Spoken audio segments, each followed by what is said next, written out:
is Earthfiles, the award-winning news site with the latest updates in science, environment, and real X-Files. Podcasting in-depth reports beyond the 6 o'clock news by Emmy Award-winning journalist Linda Moulton Howe. In early November 2009, at Ryan Wood's UFO crash conference in Las Vegas, a former police detective shared a tape-recorded interview he did on June 27, 1997, with a 72-year-old woman who had worked as a secretary for the War Department at Wright Field, Ohio, from 1942 until 1952. Wright Field became Wright-Patterson Air Force Base. Before marriages, her name then was June Crain, and during her work at Wright Field, she held a secret Q clearance under Atomic Energy Commission authority, heard about UFO crashes in New Mexico and retrievals of non-human bodies, and even held in her own hands a piece of what she called spaceship metal that she could not cut, and no matter how hard she twisted, the metal would always spring back to its original shape. The police detective who interviewed June Crain before her death is James E. Clarkson, 58 years old, who retired from the Aberdeen, Washington Police Department in 2000 because of a knee injury. Now Jim Clarkson investigates for a Washington state agency in the field of administrative law and is chief investigator for Washington State MUFON. Jim became interested in the UFO phenomena after reading John Fuller's book, Incident at Exeter, concerning 1965 UFO encounters in New Hampshire. Then, after he heard about the November 1986 Japanese airline pilot's report of large unidentified flying objects over Alaska and radar confirmation by Anchorage Air Traffic Control, Jim Clarkson began to read and study more about the mystery. That led to his preparing programs about the UFO phenomena for public libraries, including one in 1993 when he first met June Crain, then June Caba, after a second marriage. I gave a program in the Ocean Shores Library in 1993, and there were probably 40-some-odd people there. And when I was all done, this very determined older woman approached me and just looked me right in the eye and said, "You're right. The government knows all about UFOs, and they're not telling the truth. They're keeping it all secret." And I said, "Well, how do you know this?" And she said, "I can't tell you." And I said, "Well, how do you know?" And she said, "Because I worked there." And I said, "Well, why can't you tell me?" And she said, "Because they'll come and arrest me." And at the time, I think part of her reservation in talking to me was that I was the detective sergeant for the Aberdeen Police Department at the time. That's a town about 25 miles away from Ocean Shores. And I think June was a little bit worried that maybe I would arrest her. And how did you get past that psychological obstacle? Well, I didn't for 4 years. I gave her a business card, and I thanked her, and I told her I would be really interested in talking to her in the future. And it wasn't until 1997 that I got a surprise phone call from her. And that occurred because of the 50th anniversary of Roswell, and at the same time that the public was becoming really interested in Roswell, and it was all over the news, that's when we got a heavy dose of, well, it was really all weather balloons and dummies. That was all over CNN. And one day out of the blue, my telephone rang, and I answered it, and there was June on the other end of the phone, and basically without even really saying hello, she said, "It's a damn lie." And she said, "Have you been watching CNN?" And I said that I had. And she said, "That's the same lie that they used before." She said they lied about balloons a long time ago, and they're still lying. Then she said something to me that I've never forgotten. She said, "I'm 72 years old. I've outlived 2 husbands, and I've survived cancer twice. What are they going to do? Shoot me or put me in prison? I can do either one. And I'm not that slow," so I said, "Well, how soon can I be at your house?" So I ended up packing up a yellow pad and eventually a tape recorder, not right at first, but I started going to visit her at her home in Ocean Shores, and basically we sat up late at night and had coffee, and she told me her life story, and one time I asked her if I could tape record her, and that, of course, led to a very lengthy interview. The primary interview that I did with June Crain was at her home in Ocean Shores, Washington, and it was on June 27th, 1997, and it occurred at about 10:30 in the evening. She would have been what age? 72. And she lived until what year and age? Well, she died in August of 1998, so she made it just past 73. I'm not sure how much June really knew about the state of her cancer, but she had a document drawn up where she said that she was giving me the rights to her life story. And she never told me that she was going to do that. She just dropped it on me. Right. And so I believe that she knew. And that, of course, adds credibility because it's considered universal in any court of law that if a person thinks that they're going to pass away, I mean, obviously if they're going to die immediately, it's called a dying declaration. But just the idea that someone knows that they're wrapping up their life, that adds a lot of credibility. And what would be the most important information directly related to Roswell, Wright-Patterson, bodies, UFOs that you heard that night? Well, she told me that by the time she left Wright-Patterson for the last time in 1952, she said that they were investigating at least 3 crashes of alien vehicles and that there was possibly a 4th. And she did not give me exact locations other than to say that Roswell was one of those. And then there was also an incident where she stated that she had coffee with a man who said that he had just flown from New Mexico and brought in bodies. Now, that is one of the audio excerpts that we have, and I'm going to play it right here. The sergeant, his first name's Clarence, Master Sergeant. I still can't remember that man's last name. Okay. But he was in charge of that airplane, and when he came there... What kind of an airplane? Well, it was a regular transport. Transport, a military transport? Yeah. And what was it that he said? Came in from New Mexico. He said, what I brought in this morning, and he said that he brought 2 little men in. He called them little green men. Then he described them as a greenish blue, and they were 4 foot tall, and they were dead. We're talking about non-humans. Non-humans, right. Did he say anything else about them? No, not really. Were there like maybe other ladies there and he's sort of like showing off or telling... No, he wasn't showing off. No. These guys don't show off. This is a serious man. When I'm saying engineers are sort of wacky, there's one thing they're not. It's not a wackiness like you'd think just being acting like a fool. It's just, it's hard to explain. But they're very serious. They don't tell lies, they don't have jokes, they don't do anything like that. And so when they say something, you don't lie. Was this Master Sergeant breaking security by talking about this? No, because we were all secure. See, when you have security like that, you can't even you can't even take your husband to a party. If we had our Christmas party, we went and there was a guard at the door. And nobody but the people in the branch are the only ones. You can bring your husband or your wife. And when you're at home, you can't talk about your job because you got that in your head. You got security and you're cleared and you keep your damn mouth shut. That's all there is to it. And it's a big burden because there's times that you'd like to talk about your job, but you can't. Can you elaborate beyond what is on this audio excerpt? Yes, because we also discussed this when we did not have the recording on.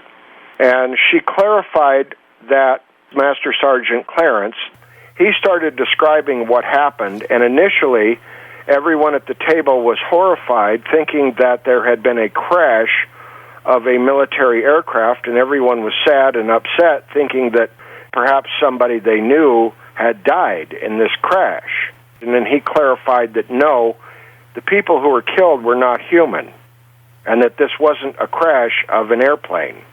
And that's where she heard him describe the little green men who were greenish blue? Yes. There was something that happened later on that day that kind of adds weight to this entire conversation. That was the fact that June recalled that there was what she referred to as a too hot memo that came out later that day. And this meant that there was a courier from the commanding officer who went to every single person who worked there, and you were required to stop what you were doing, read the memorandum, and sign off on it stating that you understood it and that you would comply. And it was telling everyone that some irresponsible person has been discussing little green men and crash saucers, and that you will cease and desist immediately upon penalty of being discharged and possibly being prosecuted. And the two things that bothered June about this, one was if there was no truth to what this master sergeant had told everyone, then why would they even bother with this elaborate procedure? And secondly, she wanted to know how the commanding officer knew about this so quickly, because she said it wasn't that long after she had the conversation with this master sergeant. It suggests that the coffee room where they were talking was probably bugged, and it also implies that even within Wright Field and people with Q clearances, they would threaten anybody, since they all had clearances together, they would threaten anybody who even talked to each other about non-humans. Exactly. So in other words, they did not view this as simple office gossip. And the very fact that they would try to strong-arm their own insiders who had similar Q clearances, including the Master Sergeant and June and the others, and do it in such a way that they were saying there was no truth to this when they all knew that it was, shows that there was kind of this 1984 newspeak going on within Wright Field among the very people who had to have access to this information to do their work. Absolutely. It reflects a consistent policy of denial, of suppressing discussion or inquiry, and that is also furthered by the other major revelation. She talked about the scientists and engineers who came back from New Mexico, where they had experimented with the V-2 rocket and later with the Aerobee rocket. They saw UFOs routinely while they were doing their work. This was a cover-up. When this report in newspapers said, how could such a conspiracy exist, that's how it existed.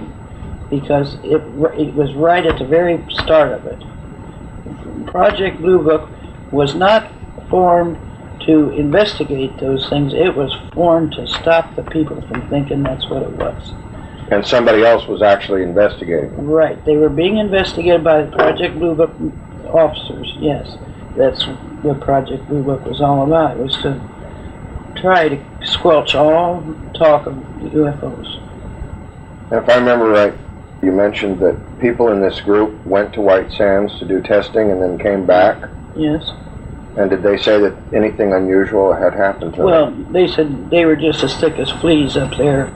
They'd sit at night, they'd sit on the outside of their motels where they would stand, or the buildings, and they would just watch them go over all types and shapes. There'd be motherships, big ones with little ones coming out of it, and then they'd see them return, and they had different colored lights. Some had orange, sometimes red and yellow, different lights they would see. And then what they would do, if the people, the engineers and scientists would report it that they saw them, they locked them up in a motel for 24 hours with no access to no radios, no people, no nothing, and they'd bring the meals into them, but have no contact with anybody, and they had them to write up what they saw, and then when they come out the following day, 24 hours later, they'd have them write it up again.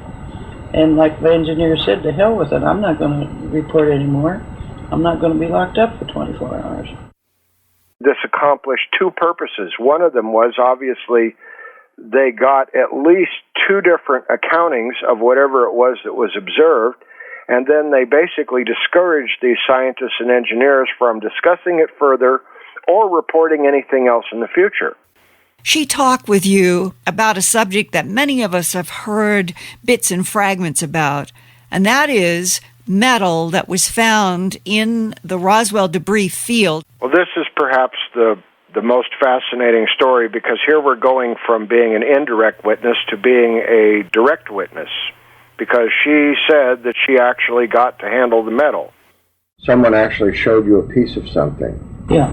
Was this during the same period of time? Yes, 51, 52. Okay, now, who showed it to you? Okay, it was Lieutenant Rose is the one that showed it to me, or Captain Wheeler. Now, it could have been one or the other of those guys, because they were both in personnel. He walked in, and he threw it on my desk. It was a piece, it was a piece that's about this big, and it was... About half of, about the size of a business card? Yeah, about that size. And it was bent like this. And he says, June, you're a good wrecker. Tear that thing apart. Break that up. And I took it, and I bent it, and I twisted it, laid it back down, and it got right back the same shape. I got on my desk. He says, cut it, try cutting it. I got on my desk, I got my scissors out, and I snipped at it, and there was no way I could even cut that piece of metal. And it was as light as a feather. I had it in my hand. I would say that it didn't weigh as much as these two cards. It wasn't that heavy. It was so light, but strong, and it was about, the thickness would be about that thick. And so strong, it was sort of a grayish gunmetal type of color. And you could see that on the inside there was there was a coating on the outside. Both sides of it was the same. And the inside seemed to have a sort of a light lead-colored center. What were the edges of this like? Were they even, or was it like part of something else? It was even. It was even. All even. And I said, what is it? He said, it's a piece of a spaceship. I said, well, what is it? And he says, piece of a spaceship. He said, I just come back from New Mexico, and I promised him. See, he had no business having it in the first place. But So he was breaking security? Yes, he was. Definitely. Obviously, in 40 years, and even in my lifetime, being 45, I've seen improvements and changes in materials and plastic and metal. And have you ever? Is it like anything you've seen since? I always look at things, metal things, and I still have that curiosity because it still bothers me, and I have yet to see anything that would have those properties and look like that, and so light. And in context, the situation was, I believe, that she was a young woman working in an office, and as has happened before in the history of the world, I think that a male was trying to impress a female, and he said too much and did too much, which is that he walked up to June kind of flirting and flippant and pulled a piece of this metal out of his pocket and then asked her to tear it up, asked her to try and destroy it or have some effect on it. And no matter what she did, she couldn't dent it, she couldn't tear it, she couldn't cut it or anything else, and yet, as she described very well, that when you folded it up, it would return to its original shape, and it didn't look like anything had happened to it. And when she asked the officer, what is it? His response was, it's a piece of a spaceship. Now, she told me later on, this was not on the recording, that what happened was that somebody else walked in the room, and as soon as somebody else walked in the room, he jammed the metal into his pocket, and that was the last time she ever saw it. This metal, I understood that it was about the size of a standard business card, but I did not understand how thick it was. It's not very thick. I think like maybe a couple, 3, 4 business cards stuck together. I remember her holding her fingers like that. But every time she would say anything like that, she emphasized, but it was as light as a feather. It weighed nothing. Right, and so maybe the size of a business card and 1/8 of an inch thick. That might be right. Nothing about analysis? No, because she didn't ever see that. She probably wasn't supposed to see this at all, and he probably wasn't supposed to have it, and if he was supposed to have it, he wasn't supposed to be using it to impress the office staff. Her paperwork, her documents showed that she was steadily promoted, and I believe that she was used as kind of a general purpose office manager / tech secretary clerk. She told me about logging top secret material in and out of safes. That was part of her duties routinely. She also told me along the way she was required to type up standard response letters to people who reported UFOs. Now, she didn't say directly that she worked for Project Blue Book. My understanding was that she was tasked to write some of these letters, and that the context was that these were just dismissive letters, that the particular type of air vehicle that you have described is not possible given standard aerodynamic principles, etc. It was sort of just to get rid of the person type letter, and that she had helped write those letters. And that reinforced her perspective of Project Blue Book as being really a misinformation project as far as the public was concerned, while behind the scenes, real scientists, real engineers, and real military people were doing serious investigations that never reached the public. Exactly. That's the number one bottom line for what I learned from June Crain, that what the public is told and what these scientists and engineers discuss behind closed and very secure doors were two entirely different things.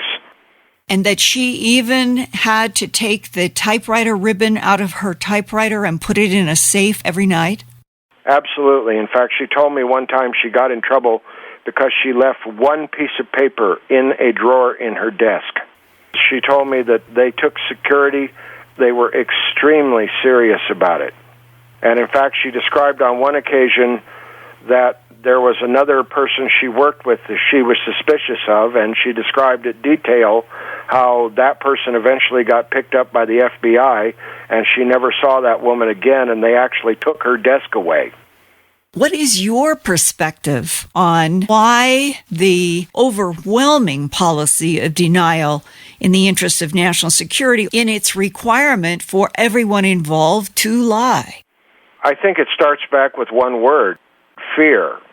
And I think they were afraid of what they had found and what the implications might be, because bearing in mind that their fundamental job is to maintain the security of the skies over the United States and the interests of the United States anywhere in the world, and suddenly now we are confronted with something that is completely out of our control, and presumably if they have the kind of technology to come here wherever they come from, any sort of weaponry that they might possess would almost certainly be overwhelming. So they're afraid of what they've found. They're also afraid of how the public might react, given our religious, social, and political institutions that are dependent upon everybody thinking that everything is predictable and okay. There's fear throughout this whole subject, and I believe that that's what dictated their response. They keep dealing with it from a mentality of fear. I can't imagine that they're hostile. I mean, if they were going to be hostile, I don't know why we wouldn't already know it. The only thing I could presume is that someone knows something that's so terrible that they are just scared to death that it will ever get out. Thanks for listening to this Earthfiles podcast, from the edges of science, environment, and real X-Files. Go to www.earthfiles.com to see more than 1,000 Earthfiles reports with photographs, drawings, and documents. And visit Earthfiles every day, every week, for new reports and new podcasts. That's www.earthfiles.com.